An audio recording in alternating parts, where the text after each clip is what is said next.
ads, tussin, footballs, bars, roofies, robo-tripping, blueberries, roaches, peaches, farmies. And by the time you realize that you've started doing it pretty frequently, you're going to be physically addicted. Then you're at a point where you can't stop even if you want to. At least 91 Americans die every day from an opioid overdose. Drug overdoses now kill more people than guns or car accidents. Alex Hogan knows how the opioid epidemic ends for him. The crisis is almost done impacting me because I've already lost all my friends. Almost all my friends. All my friends I've been using are almost all gone already. OxyContin pills, which Hogan and his friends called OCs, came first. Then came heroin. Do oxys, play hockey, go to parties. Before games, we were in the bathroom sniffing OCs.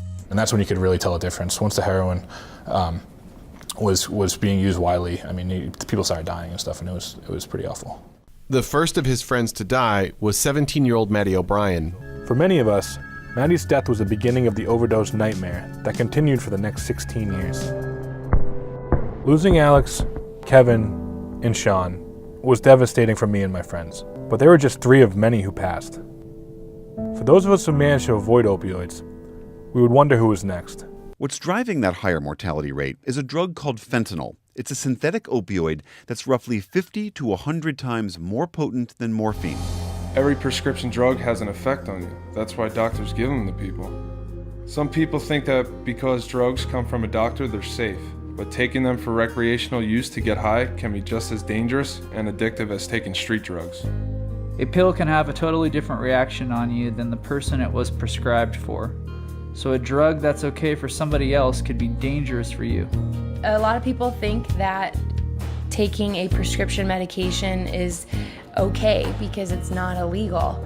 But the truth is that taking a prescription drug or giving a prescription drug is a form of using drugs or drug dealing.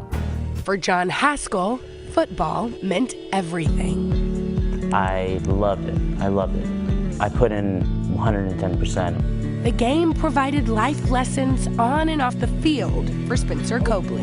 It instills a lot of skills of brotherhood and what it means to be a teammate. And Jess Jennings joined her first swim team at 6 years old.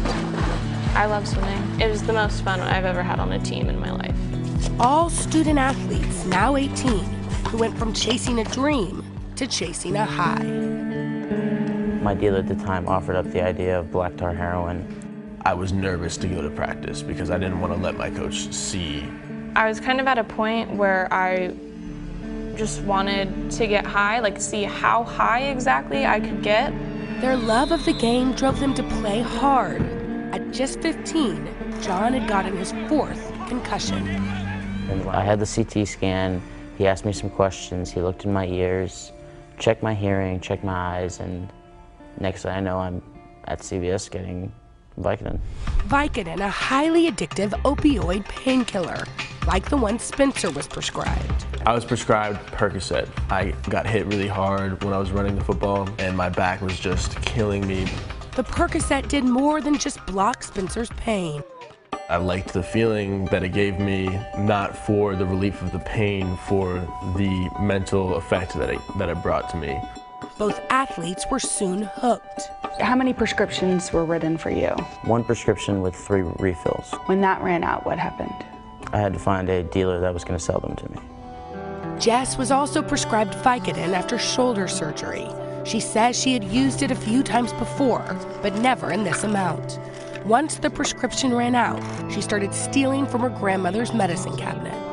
Jess, John, and Spencer are not alone. In a CDC survey published this year, 1 in 6 students said they had taken prescription painkillers without a prescription. It's supposed to be for pain relief. Unfortunately, we see all too often the developing brain becoming seduced by this feeling. And we know that the younger someone starts using drugs, the more likely they are to develop an addiction. John was spending upwards of $200 a day on the pills. His parents caught him stealing money. I think that's what made him realize, oh, I don't have this unlimited funds. I better start finding what I can get high on that's cheap.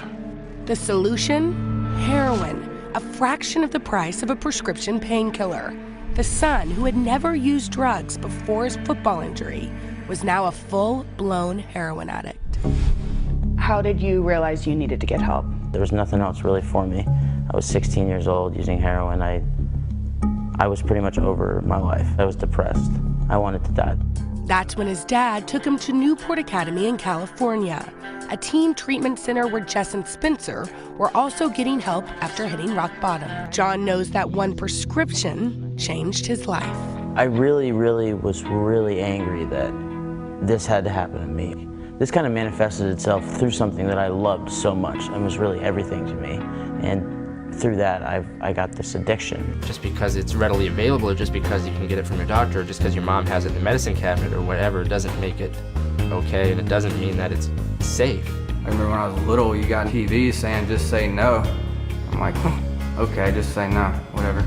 But nobody ever says this is gonna kill you. This is gonna take your life away. This is gonna make your family hate you. It's gonna make your girlfriend hate you. It's gonna make life a living hell. I probably would have listened to him.